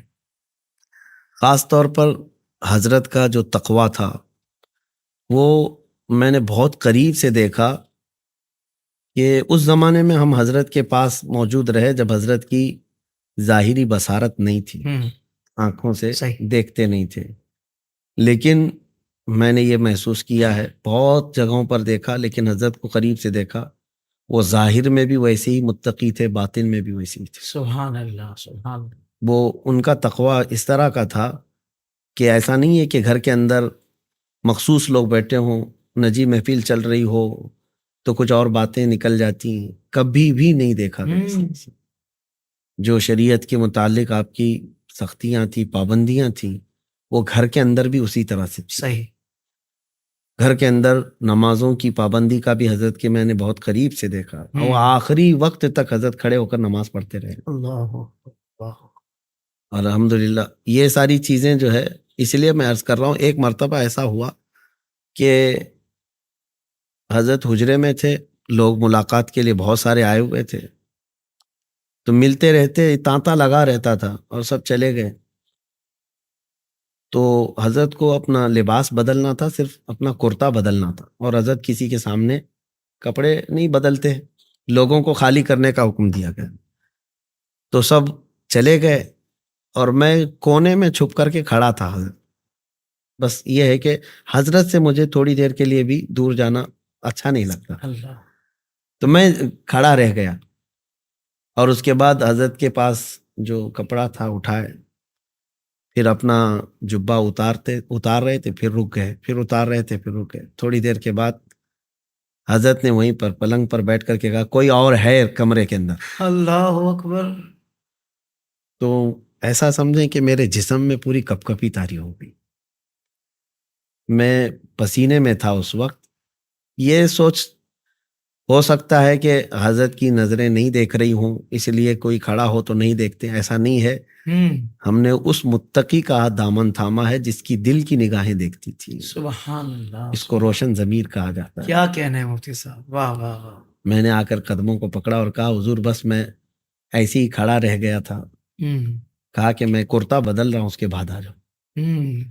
تو یہ چیزیں ایسی ہیں، میرے تمام سننے والوں سے بھی میں کہوں گا، یہ تقویٰ جو ہے عوام الناس کے سامنے دکھانا یہ آسان ہے، لیکن تنہائی میں تقوی کی پابندی کر لینا یہ بہت بہت بڑا چیلنج ہے۔ سبحان اللہ۔ اسی کو کہا گیا ہے نا، یہ تیرا ذکر، تیرے مراقبے، یہ تیرے سرور کی محفل ہے۔ کچھ اسی طرح کا شعر ہے اقبال کا، جو تیری تنہائی کا نگہبان نہیں تو کچھ بھی نہیں۔ یہ میں نے حضرت کو دیکھا ہے کہ ان کی تنہائی بھی ویسی ہی بعمل تھی اور مجمع میں بھی ویسی بعمل تھی۔ سبحان اللہ، سبحان اللہ۔ اچھا حضرت، ویسے ضمناً کپڑوں کا آپ نے تذکرہ کیا ہے، تو آپ کی ڈریسنگ بڑی منفرد ہوتی ہے، زرق برق بھی تھوڑی سی ہوتی ہے، پھر امامہ شریف بھی آپ کا ایک بہت ہی الگ عمدہ دکھ رہا ہوتا ہے ماشاءاللہ۔ تو ویسے لگتا ہے کہ فائنینشلی بہت آپ ویل سیٹ ہیں، تو حضرت کوئی خاص وجہ ہے خاص مطلب لباس کی؟ دیکھیے، یہ میرا پرسنل شوق ہے، میں عمدہ لباس ابھی سے نہیں بلکہ پڑھنے کے زمانے سے بھی پہنتا ہے۔ اچھا۔ میرے زمانے طالب علمی میں بھی ایسا تھا کہ جو میرے خرچے کے پیسے ملتے تھے وہ سب بچاتا تھا اور کپڑے خریدتا تھا۔ اچھا۔ یہ ہمارے سب ساتھیوں کو بھی معلوم ہے، نئے نئے کپڑے خرید کر کے پہننا ایک شوق تھا، اور اس لیے بھی بعد میں جب اس منصب پر آئے، امامت کرنے لگے، خطابت کرنے لگے، تو ہمیشہ اس بات کا احساس ہوتا ہے کہ لوگوں کی نظروں میں کسی چیز کا ہلکا پن نہ ہے، اس چیز کو مینٹین کر کے چلتے ہیں تاکہ دین کی امیج ان کے نظروں میں، ان کے دماغ میں ایسی بیٹھے کہ ہمارے علماء بھی جو ہیں الحمدللہ وہ ہمارے ایسے نہیں ہیں کہ لوگ دیکھ کر کے ان کا مذاق اڑا سکے۔ واہ واہ واہ۔ میں سادہ مزاج رہنے والے یا سادے کپڑے پہننے والے علماء کی مخالفت بھی نہیں کر رہا، ان کا عمل ہے، ان کا تقوی ہے.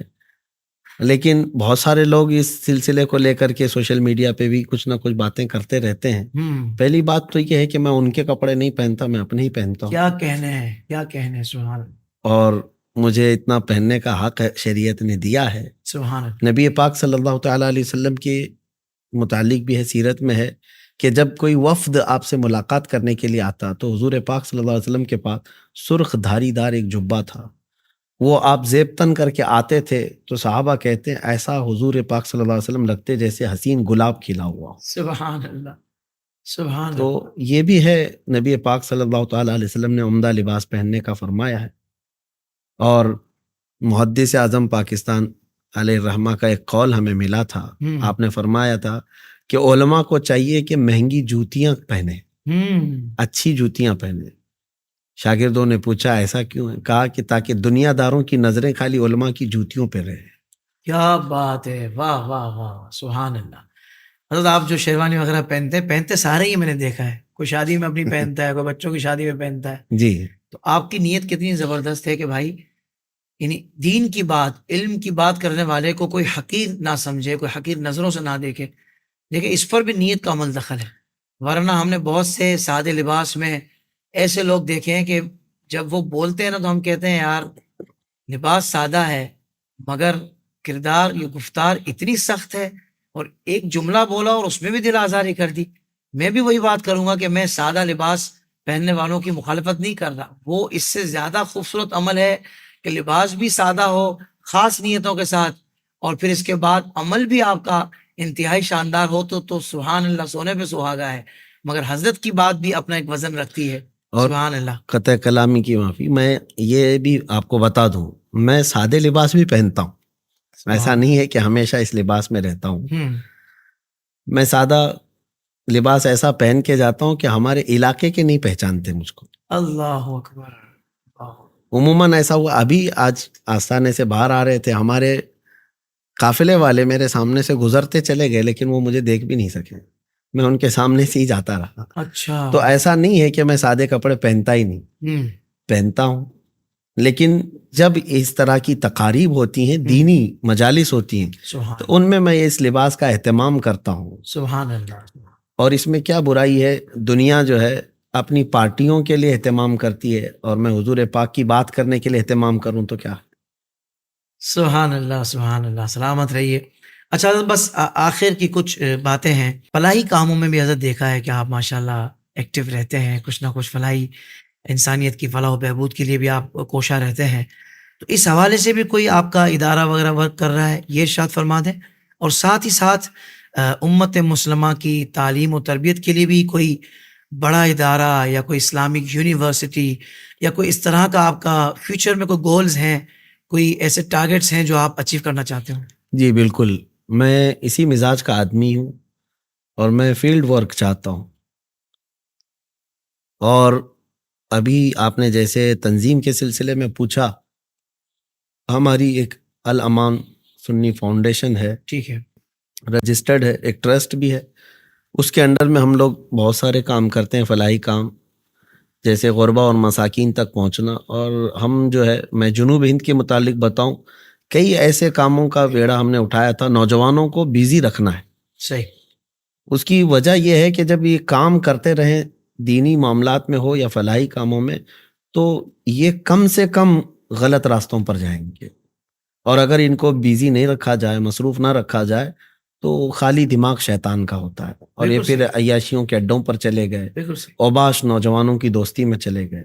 تو ان کو مصروف رکھنے کے لیے ہم نے کئی ایکٹیویٹیز کی. جیسے مثال کے طور پر آپ کو بتاؤں کہ نوجوانوں کو ہم نے ایک مرتبہ یہ کہا تھا کہ جہاں کہیں بھی شادی ہو، ولیمہ ہو، جو بھی تقریب ہو رہی ہو اپنے اہل سنت و جماعت کے، تو وہاں پر ہمارے نوجوانوں کی ایک ٹیم سے ہم نے کہا تھا کہ ان کے پاس جاؤ، بہت سارا کھانا آپ یوں ہی شادیوں میں پھینک دیتے ہیں، کچھ چاول جو ہے آپ ہمارے جھولی میں ڈال دیا کرو. اور وہ جمع کرتے رہے، لوگ جمع کرتے رہے ہر جگہ سے. تقریباً 2000 کلو کا چاول جو ہے خالی یہ 12 ربیع الاول تک غربا اور مساکین کو دیہاتوں میں جا کر تقسیم کرتے ہیں. ماشاءاللہ، بہت کمال. تو یہ جنوب ہند میں بتا رہا ہوں، اپنے کرناٹک میں یہ کام ہوتے ہیں. اور جیسے لوگ دوائیاں کھا کر چھوڑ دیتے ہیں، وہ آدھی دوائیاں لا کر کے ہمارے پاس جمع کرتے ہیں، اچھا، اور پھر اس کو ریپلیس کر کے ہم جو ہے جو ضرورت مند ہے ان تک پہنچاتے ہیں۔ ماشاء کچھ نوجوان خون دینے کے کام میں مصروف رہے، اور کچھ جو ہے کپڑے تقسیم کرنے کے اس میں رہے۔ یہ ساری چیزیں ایکٹیویٹیز اسی لیے ہم کرواتے رہے نوجوانوں کو کہ ان کو مصروف رکھنا بہت ساری برائیوں سے چھوڑنے کا سبب بنے، بہت کمال، بہت ساری برائیوں قابل سے تقلید چھوڑنے۔ ہے حضرت یہ عمل آپ کا۔ اور پھر اس کے علاوہ آپ دیکھیں ان کو بہت سارے لوگ یہ پوچھتے بھی ہیں کہ یہ نشہ سے ان کو کیسے آزاد کرایا جائے، ان کو بد کرداری سے دور لایا جائے۔ اس کا حل صرف اتنا ہی ہے، کسی بندے کے ہاتھ میں گندے پانی کا گلاس ہے اور آپ اس کو 100 بار بولتے رہے بیٹا یہ مت پینا مت پینا، اس کو جب زیادہ شدت کی پیاس لگے گی اور آپ کو نہیں دیکھے گا اٹھا کے پی لے گا۔ 100 مرتبہ وہ کہنے سے بہتر ہے کہ آپ ایک اچھے پانی کا گلاس اس کو دے دیں اور اس کا وہ برا پانی کا گلاس لے لیں اور کہیں یہ مت پیو یہ پی لو۔ سبحان اللہ، سبحان اللہ۔ تو ہم نے اس مشن پر کام کرنے کی کوشش کی۔ بہت سارے لوگ اس طرح کے عام کاموں میں مصروف رہے یا غلط راستے پر رہے، تو ہم نے ان کو وہاں سے ہٹا کر کے کہا کہ ان کاموں میں اپنا وقت لگاؤ۔ واہ واہ واہ واہ۔ اور وہ نوجوان الحمدللہ ایسے ہیں، سینکڑوں کی تعداد میں آج ہیں، جنہوں نے اپنی پرانی ان تمام چیزوں سے توبہ کیا اور یہ ایکٹیویٹیز میں لگے ہوئے ہیں الحمدللہ۔ سبحان اللہ۔ بہت ایسے ہیں جو فجر کی نماز کے ایسے پابند ہیں کہ وہ پورے لوگوں کو جگاتے بھی ہیں اللہ، الحمدللہ۔ ماشاء اللہ، تو یہ اس مشن کو لے کر کے الامان فاؤنڈیشن سے ہم چل رہے ہیں، اور جہاں تک ادارے کی بات ہے وہ ہمارا گول ہے، ہمارا خواب ہے، اللہ اس کو پائے تکمیل تک پہنچائے۔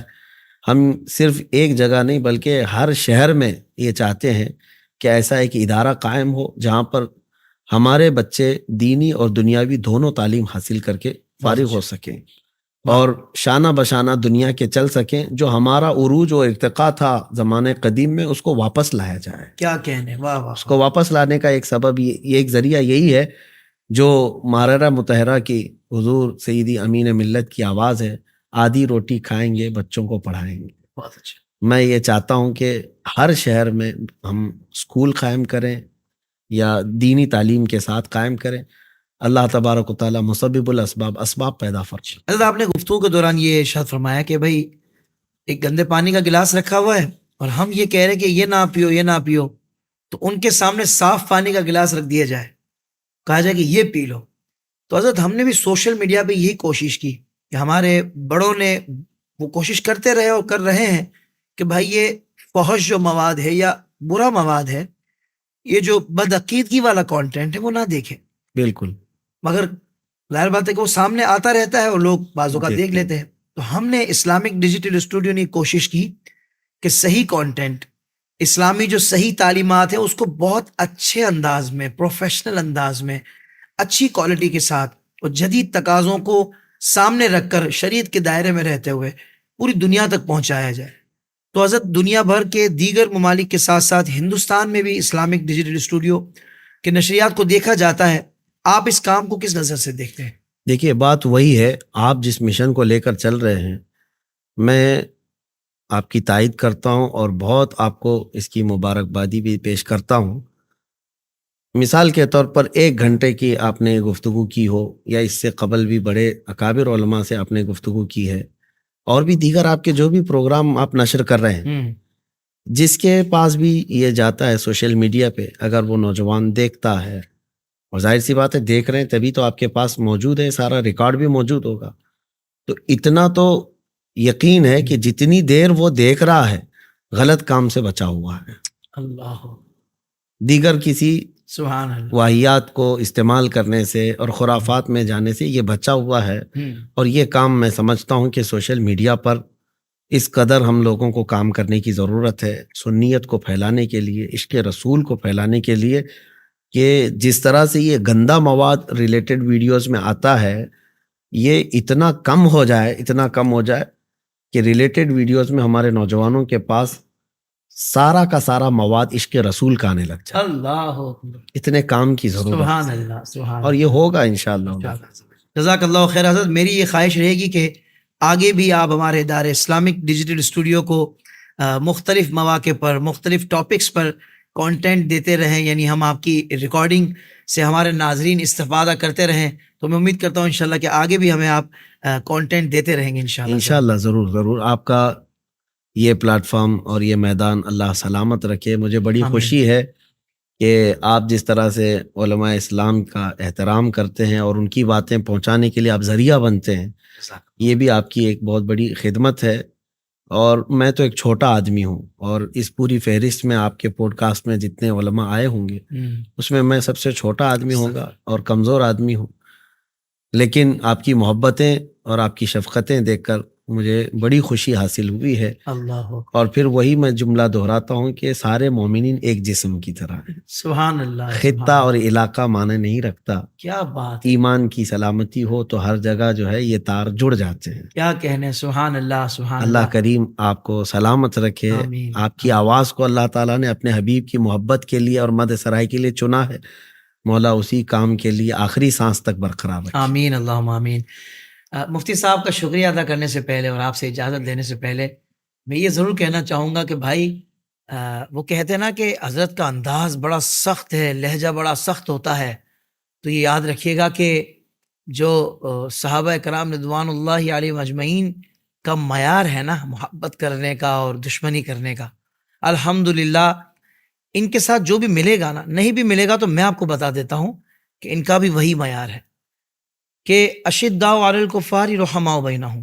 یہ تو صحابہ کرام رضوان اللہ علیہ اجمعین کا انداز تھا کہ وہ آپس میں بڑے محبت والے تھے، رحم دل تھے، اور جو شدید تھے وہ اسلام کے دشمنوں کے لیے تھے۔ تو آپ اس بات کو ذہن میں رکھیں اور منفی پروپیگنڈے سے بچیں، اور اپنی جو انرجی ہے نا اس کو جو اسلام کے دشمن ہیں ان کے حوالے سے آپ استعمال کریں، نہ کہ جو آپ کے اور ہمارے ہم عقیدہ ہیں اور ایک ہی نظریات کے حامل ہیں، آپ خواہ ان کے حسد میں لگے رہیں یا ان کی دشمنی میں لگے رہیں، اور وہ جو توانائی ہم نے اسلام کو بچانے کے لیے صرف کرنی ہے یا اسلام کے دشمنوں کے خلاف لگانی ہے وہ ہم اپنے لوگوں کے حسد میں لگا دیں، یہ کتنی عجیب بات ہے۔ حضرت نے مجھے واللہ ایسی کوئی بات نہیں کہی، پر میں اس بات کو سمجھ سکتا ہوں کہ جو بھی بندہ حق بات کرتا ہے نا تو کچھ اپنے بھی اس کے خلاف ہو جاتے ہیں حسد کا شکار ہوتے ہوئے۔ جبھی تو سید اعلیٰ حضرت نے ایک شعر کہا تھا کہ ایک طرف آدائے دیں اور ایک طرف حاسدیں، بندہ ہے تنہا شہا تم پہ کروڑ درود۔ اگر دنیا والے سارے ہی مخالف ہو جائیں اور بندہ اللہ اس کے رسول کے لیے میدان میں نکلا ہونا تو پھر بھی وہ گھبراتا نہیں ہے۔ کیوں؟ کیونکہ نکلا اللہ اور اس کے رسول کے لیے ہے، تو اللہ اس کے رسول کی ساری حمایت اس کے ساتھ ہے، پھر ساری دنیا کی مخالفت اس کا کچھ نہیں بگاڑ سکتی۔ میری یہ دعا ہے، بلکہ میں کہوں گا ایک مرتبہ حضرت کے قریب ہو کر دیکھیے گا، پھر آپ کو اندازہ ہوگا کہ یہ کتنے پولائٹ ہیں، کتنے زیادہ با اخلاق ہیں، با کردار ہیں، اور پیارے آقا صلی اللہ علیہ وسلم کی سیرت طیبہ کے جو مختلف پہلو ہیں آپ کے ساتھ، آپ جب مفتی صاحب کے ساتھ آپ ملیں گے تو آپ ان کو پیارے آقا صلی اللہ علیہ وسلم کا ایک پیارا غلام پائیں گے۔ تو میری دعا ہے اللہ تبارک و تعالیٰ ان کو شاد و آباد رکھے، اور جو حضور کا غلام ہے حقیقت میں وہ ہمارا امام ہے۔ تو میں یہی کہوں گا کہ تعصب کا چشمہ اتار دیجئے اور محبت کی نظر سے اپنوں کو دیکھیے، اور اپنوں کے ساتھ وہ اپنے کہ جو حضور کی محبت میں سفر کر رہے ہیں ان کے شانہ بشانہ کھڑے ہو جائیے، اور اگر آپ یہ نہیں کر سکتے تو کم سے کم بیجا مخالفت تو نہ کیجیے۔ اللہ تبارک و تعالی ہمیں بھی دین متین کی خدمت کرنے کی توفیق عطا فرمائے۔ مفتی صاحب آپ کا دل سے شکریہ ادا کرتا ہوں، آپ نے بہت ہمیں وقت دیا، مجھے تو بہت کچھ سیکھنے کو ملا، ہمارے ناظرین بھی آج بہت کچھ جان پائے ہوں گے۔ ناظرین کرام، یہ ایک یادگار پروگرام ہے جو مدتوں یاد رہے گا، پر یہ یاد رہے گا لیکن حضرت کے اب دیگر پروگرامز بھی یاد رہیں گے، کیونکہ اب انشاءاللہ تسلسل کے ساتھ حضرت یہ سلسلہ آئیڈیاز کے ساتھ رکھیں گے، ہمیں پوری امید ہے انشاءاللہ عز و جل۔ ناظرین کرام، آپ بھی اپنا فیڈ بیک دیجیے گا، اور اس کے جو شارٹ کلپس ہیں ان کو بھی اپنے طور پر وائرل کیجیے گا۔ کیا پتہ کسی آپ اپنے ایک عزیز کو یا دوست احباب کو یہ کلپ شیئر کریں جس سے اس کو بہترین رہنمائی مل جائے اور اس کا دل مثبت طور پر تبدیل ہو جائے اور وہ اللہ اس کے رسول کی طرف مائل ہو جائے، پریکٹیکل ہو جائے، تو انشاءاللہ آپ کی اور ہماری آخرت کے لیے بھی یہ کافی ہوگا۔ اللہ تبارک و تعالی ہم سب کا حامی و ناصر ہو۔ آپ کا بھی شکریہ۔ السلام علیکم ورحمۃ اللہ وبرکاتہ۔ کلامی کے لیے معافی۔ میں آخر میں اس بات کی وضاحت بھی کر دوں کہ آپ کے ساتھ گفتگو کیے ہیں، اور یہ ساری چیزیں جب نشر ہوں گی تو میرے ملک سے یا آپ کے ملک سے یا دیگر جگہ بیٹھے ہوئے لوگوں کو یہ شاید ہو سکتا ہے ذہن میں آئے آپ ہمارے ہاں آئے کہ ہم آپ کے ہاں گئے. یہ تشویش تو رہے گی. آپ ہندوستان آئے ہیں یا میں پاکستان گیا ہوں. تو نہ یہ تو ہندوستان بہرحال اس بات کی وضاحت کر دوں کہ ہم دونوں اس دربار میں آئے ہیں جہاں کی غلامی ہمارے لیے معراج ہے. سبحان اللہ. ہم بغداد مقدسہ میں بیٹھے ہوئے ہیں، سرکار غوث پاک رضی اللہ تعالیٰ عنہ کے عرس پاک میں حاضر آئے ہوئے ہیں، اور یہاں سب کے دلوں کو جوڑا جاتا ہے. سبحان اللہ. اس لیے میں اس بات کی وضاحت کر رہا ہوں، اس بات کو بھی سارے لوگوں تک پہنچا دیا. یہ بہت خوبصورت بات علامہ صاحب نے کہہ دی تاکہ کسی بندے کو تشویش نہ ہو، اور اصل وہ کہتے ہیں نا کانٹینٹ سے اس کی توجہ نہ ہٹے. اصل جو باتیں سیکھنے، سننے اور سمجھنے کی اور عمل کرنے کی ہے، وہ سلسلہ جاری و ساری ہو جائے. ناظرین اکرام، آپ کا بہت شکریہ. مفتی صاحب آپ کا بھی شکریہ. السلام علیکم ورحمۃ اللہ وبرکاتہ.